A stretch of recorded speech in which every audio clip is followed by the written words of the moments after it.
out of the pocket. 7 seconds. 6 seconds. Murray beats it downfield. It is. Oh, it's caught. It is caught. DeAndre Hopkins. Kevin Durant way outside. Delivers. Kevin Durant from downtown. It's a 6-point game.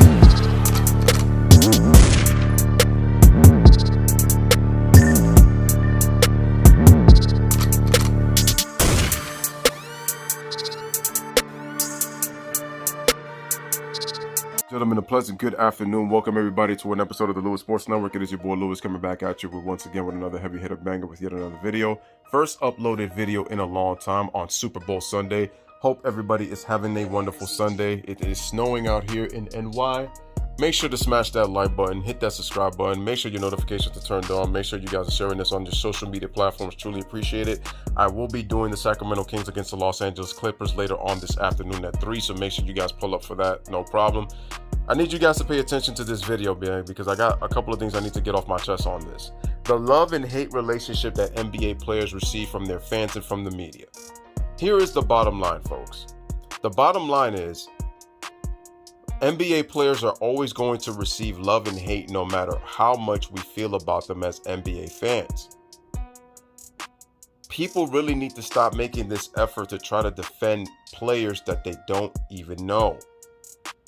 And what I notice is that every single person, for some reason, well, I can't say every single person, but there's just people out there that go into social media and they like just go crazy defending on a player. And I'm just like, no matter how much you want to defend somebody because you can't stand the hate that they receive and you don't understand it, it's going to keep happening. Love and hate relationship with players is almost basically saying, I want racial equality in the entire world. When we know that's not going to happen. The way that society is today, the way that society has been happening for centuries, it's just not going to happen. It's just not. This whole wish for racial equality is just not, that's what we're comparing love and hate for NBA players to. And I keep telling people, do not show worship to NBA players. I don't think there is an issue where you can analyze a NBA basketball player analytically. The only issue I have with people is when they try to get personal with NBA players. I'm like, you don't know a player.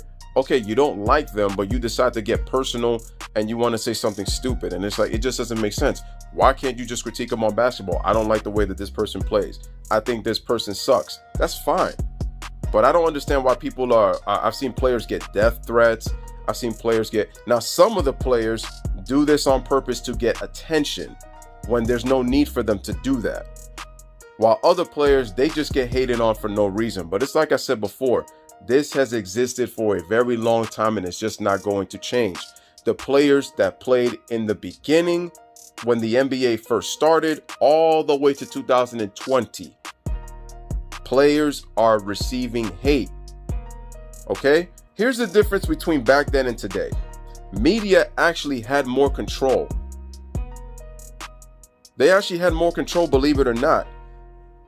I've heard people say now that everything is under a microscope. You're right to a certain extent, but guess what? You also have Twitter, Facebook, and Instagram. You have social media accounts where you can actually defend yourself. You couldn't do that back in the day. So media actually had more control. You couldn't run to a Facebook account, Instagram account, Twitter account to be able to say your piece. Remember, there was really no platform that we have today. You can defend yourself on platforms. As much as platforms are dangerous too, at the same time, they could be a way of means of escape too. So there's a twofold part to that. You didn't have that luxury back then. The thing was, when you had to come out to the public and talk about it. You couldn't do it through Instagram, you couldn't do it through Facebook, you couldn't do it through Twitter, Google Plus, whatever type of social media you use. Snapchat, TikTok, you couldn't do anything through that. You have that access now. So getting back of what I was saying with NBA players, we have to stop this notion of basically anytime that somebody is hating on another player, it's like people just come to the defense and then just come and defend them. And it's probably never going to stop. But my point is that we're investing ourselves emotionally on people that we don't even know behind closed doors. Okay? If you guys saw The Last Dance with Michael Jordan, it proved to you that Michael was very image conscious, and it even showed you that that dude was not perfect. And there's still things that we don't even know about Michael Jordan. But if you're going to sit here and tell me that you think that LeBron James is this perfect, most humble person, you have got to be out of your freaking mind. We don't know what LeBron is like closed doors. LeBron, just like Michael Jordan, was trying to protect his image. You guys already know about Kobe Bryant. You guys already know about Kobe. Look at Paul George. Look at James Harden. Look at Chris Paul. The list goes on and on and on, folks. Dr. J, Dominique Wilkins, Tim Hardaway. I mean, it goes on forever. Players have their lovers and their haters. Reggie Miller, Patrick Ewing, Charles Barkley, Karl Malone, David Robinson, Hakeem Allah. It goes on and on, folks. Shaq, D. Wade, Dirk Nowitzki, Kevin Garnett, Tim Duncan. All of these guys have their lovers and their haters, man. It does not matter. The bottom line is this that I keep telling you guys. When people say, why can't we just appreciate greatness? First of all, if it was that easy, guess what? Everybody would be kumbayaing all over the world. Difference of opinions is what keeps you on your toes and what makes things interesting. Being that it's controversial, being that is if you agree with the person, being that is if you disagree with the person. It's what makes the world go round. Difference, controversy, diversity. That's what keeps the world going round. So you got to understand this, people. No matter how you feel, there's people who are going to agree with you and there's people who are going to disagree with you. There's no conversation if everybody just agrees. That's what creates conversation.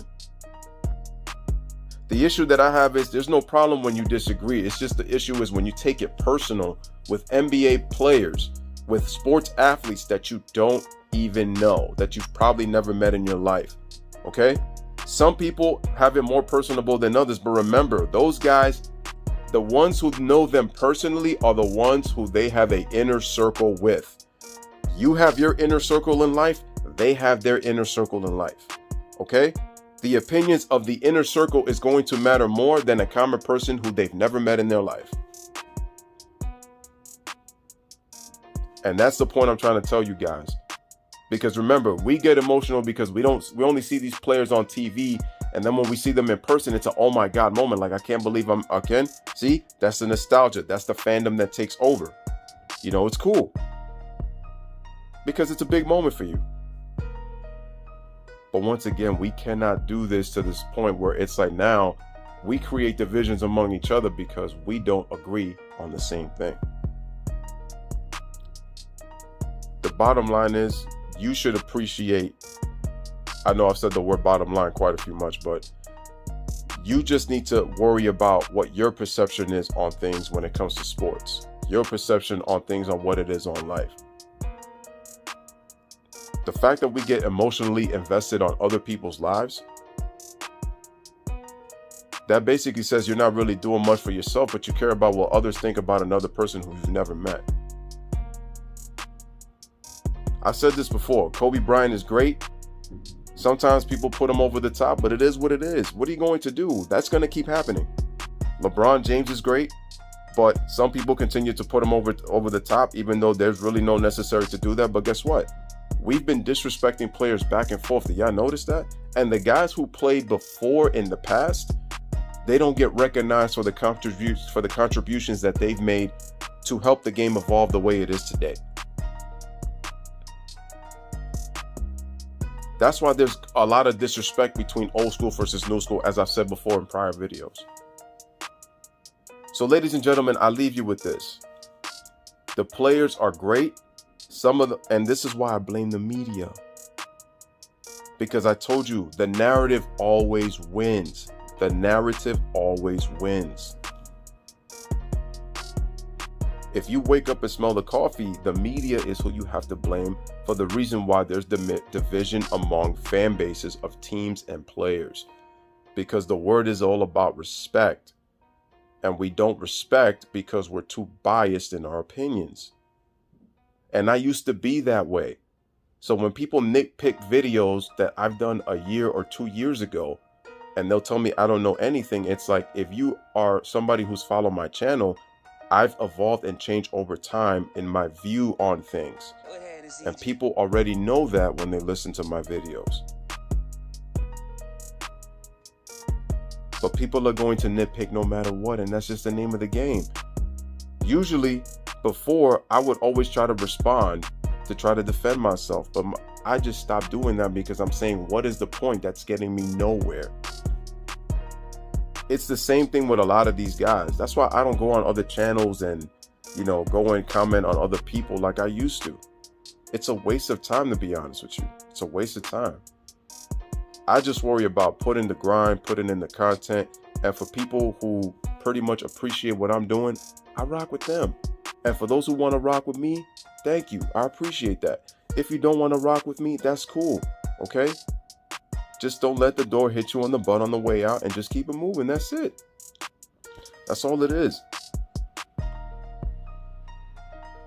So at the end of the day, these players have their inner circle. What other people say about them, they're not really going to care for that.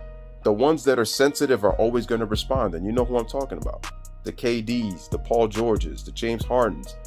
Those guys that are very sensitive, they're going to do that.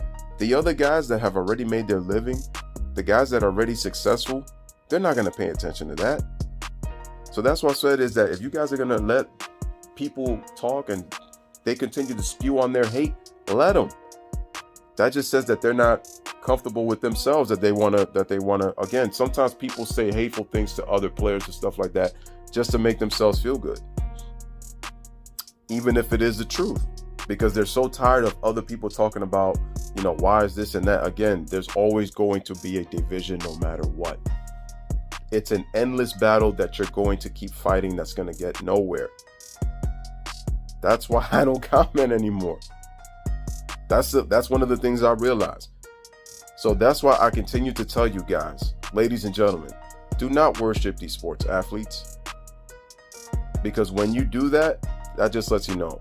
With younger kids, they don't understand as much. So they're fans. They're fans first. Once they're older, they're going to see more and more. They'll get to understand more. As young kids, they don't see that.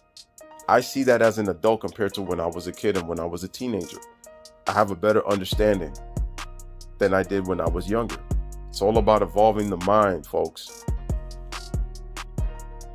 And once you understand that, that's when you'll be able to assess and make discernments on what you're seeing. It's at the end of the day, you can appreciate, okay? The easy thing is, why don't we appreciate? And I'm going to say it again. Saying, why can't we appreciate greatness is almost like saying we need to have racial equality for everyone. It's just not going to happen because there's always going to be love and hate for all of these players. What matters to them is their inner circle, not what fans think. They'll appreciate that the fans that appreciate them. The ones that don't appreciate them, they could care less. Unless if they're too sensitive that they do care about what fans think and they try to talk back at them or try to go after them. That's just the way it is, man. This is the game that is called life. So ladies and gentlemen, this is your boy Lewis with another video. This one is a little bit long, but I just had to say this, is that emotionally investing your time and energy on these NBA players to defend, it's not even worth your time, man. But we'll see what happens, man. Let me know what you guys think in the comment section. As always, bless up, live, laugh, love. Thank you guys for watching. Appreciate you guys. Enjoy Super Bowl Sunday, and I'll be back for Kings and Clippers later on at 3. Appreciate it. Make sure to like the video, subscribe to the channel. Make sure you guys keep sharing this on your social media platforms. Have a wonderful day, everybody, and we'll be back on the next one. Deuces.